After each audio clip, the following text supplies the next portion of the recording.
All right, everybody, thank you so much for tuning in to another episode of Mindset Check. We have a special guest on today. Christi Carillo is on the call. Thank you so much for being on the show, Christi. Thank you for having me. Today's title for the episode is Make Mistakes, Learn, and Try Again. Now, if you've ever followed Christi on social media, and if you haven't, I highly suggest that you look her up and follow her. She's an inspiring individual. She is constantly posting real authentic stuff as well as just sharing knowledge. She's learning all the time. I was introduced to her by Mike. You know, Mike's always finding really great people to connect with and bring on the show. So, Thank you. kudos to Mike. Yes. Yeah, so we're at this Ninja event at Aviara. You know, David and I were doing interviews with agents about what these agents' takeaways were from the first day or two of this Ninja event. I asked Christi to have a chat with us, and man, I was just really impressed with your presentation and your speaking skills, because not everybody is really good about jumping on camera these days. Oh, thank you. Appreciate that. Thank you. Yeah, so we're pumped to have you on. Just a real quick backstory. You know, that's how we met, and I'm glad we did. I wanted to share a story. I'm constantly reading like both of you guys, and I wanted to share a story because I've always been a guy about quality over quantity. But I read something that really created, a spark in my thinking today, which was there's this story that, again, Atomic Habits is a book I'm reading. It's by James Clear. Have you heard the book about the book, Christi? Yes, I've read it twice. I love it. Okay, perfect. So you're full aware of this story, but it really made me wake up to the fact that there's purpose behind quantity, and when it's approached correctly, like it can do wonders for you. So here's the story. There's this professor who teaches photography, right? So kind of up my alley as well. And he divided his class into two groups. So the first group was just going to be judged and graded by the quality of their work. So the quality of photos that they brought into class. The other group was graded on quantity. So how many photos could you bring in? That's how they were going to be graded. So at the end of the semester, guess which group actually brought the best looking photos back to class? Quality. Mike, that's what I thought too, right? And then hear me out. So he said that what happened, and there's nothing wrong with quality, but he said what happens is when people focus too much on quality, they end up not acting enough. They end up not putting in their reps, right? They end up saying, okay, let me set up this shot as perfectly as possible. And Mike, you have tons of experience with this because, everybody's either like, hey, I'm going to wait to buy a house until I got all my ducks in a row, or I'm not going to do a video until I'm like a professional. And what ends up happening is they never take action, right?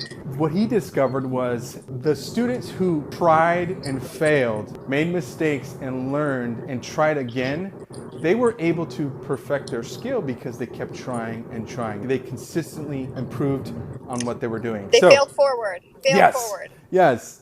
And I feel like that is such a great testament to what you're doing, like what you've been doing in your line of work. Like I'm sure you're constantly helping agents, fail forward, right? Yes, that's a big topic that we talk about all the time, which is take the action. Do not try to perfect it. You will learn in the process. When you go and work with your clients and your agents, how are you helping them to navigate through that initial procrastination? Oh, I got to get it all perfect for me to take action. I can't tell people I'm a realtor yet because I have to close deals, right? Like, how do you do that? It's really something you can't train somebody. There's people that are meant to be in the business that we're in, and there's people that really have the fear of having to look perfect. And the ones that do make it are the ones that are in the action, doing it and perfecting it as they move forward and failing forward, right? But I haven't been able to coach somebody out of it. They get very fearful. They either slowly make it in real estate or they end up having to go get a regular job. Coach me for a second here, Christi, because I try to help agents get into doing social media video because it's working for me. The agents know it's working for me, and I'm trying to help. A part of my relationship is I try to help. I got the camera equipment, so I try to help the agents do some video. How do you ninja that? How do you get into their head to move forward? It's so hard. It's so hard. I've been on this topic too. It's funny that you say that. Okay, so video is where it's at, right? For social media, especially. What I tell people is you have to record it. Don't watch it. Don't worry about it being perfect. And half the time, I've even recorded it for them. The truth is, people want to see authenticity anyways. The more human you are, the better it is anyways. So if you stumble in your words or you stumble in what you're supposed to say, and it doesn't come out perfectly, that's actually okay. I even tell people, if you're filming yourself and your kids are in the background, that is okay. You want to be professional in the content that you're delivering, but you don't have to be perfect. And when you overthink it, it just never ends up happening. And then they watch themselves and they don't like the way they look. And I say, people are going to see you anyways. Who cares what you look like? Record it, don't watch it, post it, move on to the next one. That's awesome. Yeah, that Yeah. really is, It's and the that's fear why of I not like looking David. good. Well, it's the fear of not being perfect. And, that's why I like a lot of David's services to the agents and to me, is because he coaches us to how to make a regular video, and then he also gets employed by the agents to make the full-blown real estate corporate global standard video. And Right, right, he sometimes shares the video before the agents do, probably because he knows that the agents won't do it. right. And then when all the community and social media goes to see David's video they just posted of ABC Realtor, and they see how much love they get to their video, then the agent feels good about posting the video.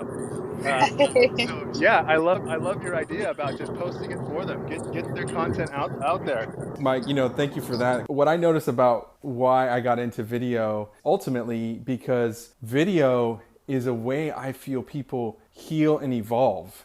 And the reason they do that is because video is a mirror, right? And so whatever you're feeling, and in case, I mean, it's the same for me as well. Whenever I get on video, I have the same fears, anxieties everybody else does. When I saw what was happening with people in video and how, for me, even video was therapeutic. Whenever I go do a video, I'm confronted with my insecurities. I'm confronted with my lack of experience, but that's okay. By me doing a video, I'm one video closer to getting more skillful at doing videos, right? So if I never did a video, how would I ever have come to the place I am today? How do you push through the fear, you personally, and how do you help your agents push through that fear? And it doesn't have to be video, but just fear in general. How do you push through that? Because I'm sure you're confronted with that every once in a while. And how do you push through that? Personally, I would have to say I've just been born with something, but I'm fearful, or it gives me that uncomfortable feeling. I usually like to leap towards it versus away from it. So I've had that my entire life. It's just the way I'm wired. Powerful. But what I get pleasure, what I get pleasure out of is definitely helping people take that leap. And usually it's a lack of self-confidence or the desire that we all have, which we're programmed for, which is to look good, sound good, and be accepted, right? So when you get people through the fact that they need to remember nobody's really thinking of you anyways, nobody's judging you. Those are stories we all make in our head. Once somebody's actually coachable and they can take it for what it is and walk in that way, then it's powerful. But the only thing I could do is provide them with information and hope that they're willing to be coachable. That's all I can do. I can't really force somebody to do it. There are a few that have been very coachable that I've worked with. It's changed their lives. I mean, I even have an agent down in Palos Verdes who did a lot of online leads, and these people would constantly ghost him. And he had no rapport with them. They were online. They would talk to him, and he'd send them properties. They were in dialogue, and all of a sudden they'd be gone. He's like, what the hell happened? He's left wondering. And so I said, stop texting them, send a video. All your communication with them should be a video through their cell phone. Literally, people that had stopped, had ghosted him started replying once he sent these videos back with saying, hey, this is so-and-so. I know we were in dialogue. And it emotionally triggers something to another person to respond when they actually see your face and you're not just a number. This agent was a veteran. He'd been in the business for 25 years. So as long as people are coachable and they're willing to be uncomfortable, it's life-changing. What is your ideal agent to coach? Is it someone that is peaked or plateaued and can't find their way out of that plateau? Mm-hmm. Or do you like to find agents that are in a slump, that need a slump buster and take them to the next level? Okay, it's a great question. I get joy out of all of it. But I would have to say my two favorite. One is helping agents break through their own ceilings. There's that typical agent that can't break through that 30 million point, right? And then they need to make it to 60 and 70 and 80. And for maybe the last 3 years, they've stayed consistent with no growth. I love helping agents break through their own ceilings to figure out what is it that's holding them back. But then my second favorite would be coaching and building teams. That's been my specialty. Build massive teams. I help find and identify talent, and I help them put their systems and tools in place and kind of help them become a fine oiled machine. But then there's also that great aspect of taking on a brand new agent that has the talent and has that hunger, right? That drive that you can't teach, and watching them just go in and kill it. I don't know. I love all of it. I love just knowing I'm part of a bigger a bigger picture. Yeah, you Feel could. that fire, David? You feel that fire? I hear it, I feel it, I see it. I can, I envision it while she's driving. She's smiling. She's on I fire. am. I love it. Two questions, and then we'll wrap up. That way, people can get their fuel for the day and then move on and like we say, take action. Question one, and I'll follow up with my next question is: what makes somebody coachable? And if I want to be coachable, what's one attribute that makes me coachable? Hunger and humility. I think those two things are usually what I look for in somebody. I want to know that somebody hates losing more than they like winning. Usually you're more open-minded, you're growth-minded. That's a big thing too, right? Somebody that's growth-minded, what do they read? What are their behavior attributes? What are they trying to aspire to be? Those things will tell you if somebody's coachable too. If someone is going through their day today, they're listening, that they need something to help them get inspired or help them to get through, maybe a mental block, what's one thing you would tell them to do right now? I would say it all starts with yourself. Stop pointing the finger and looking at other people or things that you believe are the fault for you not being where you need to be. I would say it all starts from within. So do anything and everything possible to pour into yourself. So usually that's podcasts, reading, conventions, right? That kind of stuff. So I would say focus on their self-growth versus pointing the finger at other people if they're in a slump. Beautiful. Okay, and then give us a quick sneak peek into your life. How do you prime yourself for the day? So I'm a huge Tony Robbins fan and Jim Rohn. So I'm constantly listening to those two, and I go to his events all the times. I believe that mindset is everything, but I also believe that people forget that your mind can be tricked, right? We talked about this in Ninja. So for me, my day always starts with a radical physiology change. So if I wake up, I always start, of course, with making my bed. For a long, long time, I did the whole gratitude thing. I'm going back to it. I love that. But I usually start with pumping my music extremely loud. Pitbull, I don't care if I'm tired and I'm wiping my eyes. You got to change your physiology. And that's why you hear about people that are depressed or they have something crazy going on in their life. They run outside to go for a long run, right? It changes your mindset. So your mind doesn't know the difference from when you are pumped and excited to not being excited. So you've got to change your body, which then changes your mind. For me, every morning is loud music, usually Pitbull. Whether I'm brushing my teeth and getting ready, my kids do it too. And it's super, super fun. And I do that before listing appointments and appointments. If I'm talking or if I do anything where I know there's a speaking engagement, I usually do that too because it changes your entire energy. You can't shake your ass and not be happy. I mean, it just doesn't happen. So for me, that's my morning go-to.